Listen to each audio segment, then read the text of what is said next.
Olá, seja muito bem-vinda, muito bem-vindo ao programa Comendo com Prazer até o Fim, leitura comentada em pequenas porções.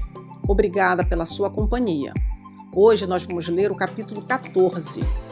Título: A Vida por um Sopro.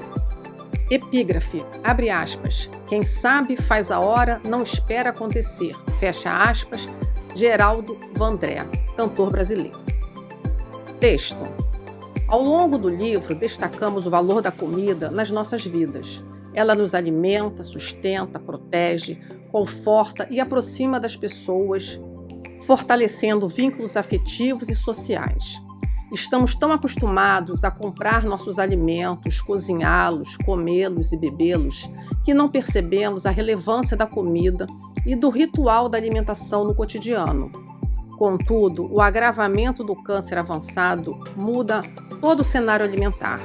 O metabolismo fica totalmente alterado, afetando o apetite e os processos fisiológicos do sistema digestório, que envolve a motilidade, a secreção de enzimas digestivas, a digestão, a absorção e a excreção, impedindo o aproveitamento dos nutrientes. Sem falar da dor oncológica, que per si pode levar à anorexia. Então, o que fazer quando a doença está tão grave que nos impede de comer e beber, parcialmente ou totalmente? Como lidar com o momento crítico em que a comida e os líquidos fazem mais mal do que bem? É mais prudente suspender o consumo de líquidos e alimentos? Essas perguntas são inerentes à fase final do câncer, que chamamos de cuidados de fim de vida, cuja duração pode variar de dias a semanas, mas que precisa ser encarada com naturalidade e com todo cuidado. Apesar de ser um período muito difícil para o doente e as pessoas do seu convívio, os cuidados paliativos estimulam a pessoa a viver a vida até o fim, da melhor forma possível, aceitando a morte como um processo natural. Não se acelera nem se posterga a morte, ao contrário, promove-se uma morte digna. Esse assunto é um tanto difícil, mas compreendê-lo oportuniza investir na qualidade de vida do doente com amor, aconchego e respeito, propiciando a ele uma alimentação confortável e prazerosa enquanto ele aceitar. Nessa fase, minha orientação é investir sempre numa alimentação saborosa, adequada para cada realidade. Mas o termômetro é o doente. Enquanto ele estiver lúcido e orientado, ele é quem diz o quanto tolera em termos de comida e de líquido, o tipo e a consistência que prefere, o tempo de intervalo entre as refeições, etc. Isso é fundamental.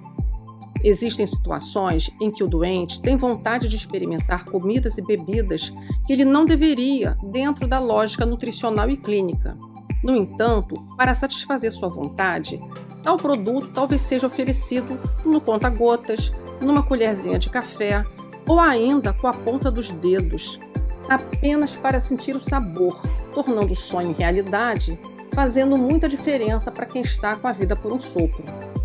Com base no texto acima, imaginemos uma pessoa gravemente doente, que embora esteja com falta de apetite e disfagia, que é a dificuldade de engolir, ela apresenta um grande desejo de comer ou beber algo, por exemplo, chupar um pedacinho de picolé no sabor preferido, chupar o caldo de um bife grelhado sem mastigar ou engolir a carne propriamente dita, comer um caldinho de feijão coado ou algum outro caldo que preferir, beber gotinhas ou golinhos de café, de refrigerante, de suco de frutas, etc.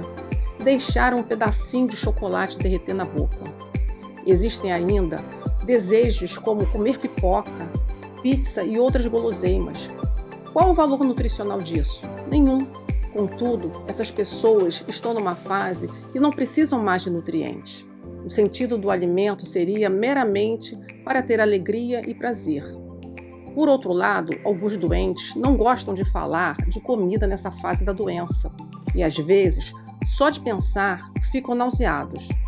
Assim, é importante evitar perguntar para a pessoa o que você quer comer ou pedir para ela, come mais um pouquinho.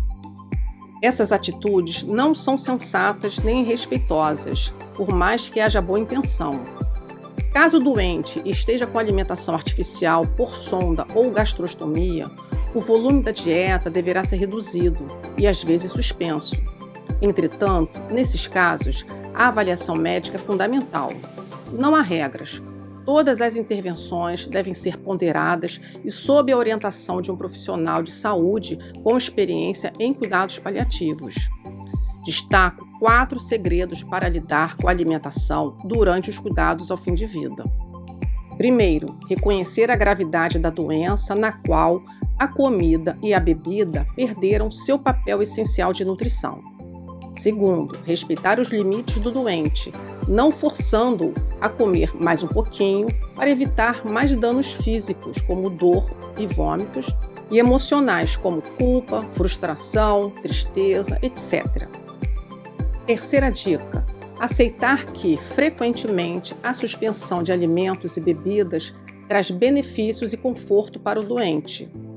E quarta dica, a nossa última: alimentar as emoções do doente, honrando os desejos e dignificando a sua história. Alguns comentários. Nessa fase de cuidados de fim de vida, que diz respeito à última fase dos cuidados paliativos, que é um momento bastante crítico, que o paciente tem um agravamento, do seu estado geral, um período que pode levar de dias a meses. Essa fase é uma fase que gera bastante sofrimento, tanto para o doente como para as pessoas que estão no seu entorno, para a sua família. Mas se a gente puder transformar esse momento de alimentação num momento de resgate, de prazer, de conforto para o doente, isso é fantástico. A Cicely Saunders tem uma frase que eu gosto muito. Ela diz assim: a dieta deve ser boa e tentadora, com alguma frouxidão em ceder às fantasias estranhas.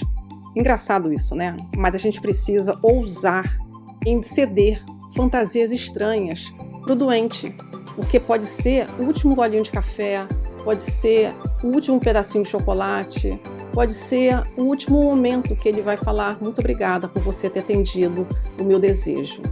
Então, a gente não pode perder esta oportunidade com consciência, com bastante critério e também com orientação de profissionais especializados ali, com experiência no que estão fazendo, para que a gente possa cuidar do doente até o último momento.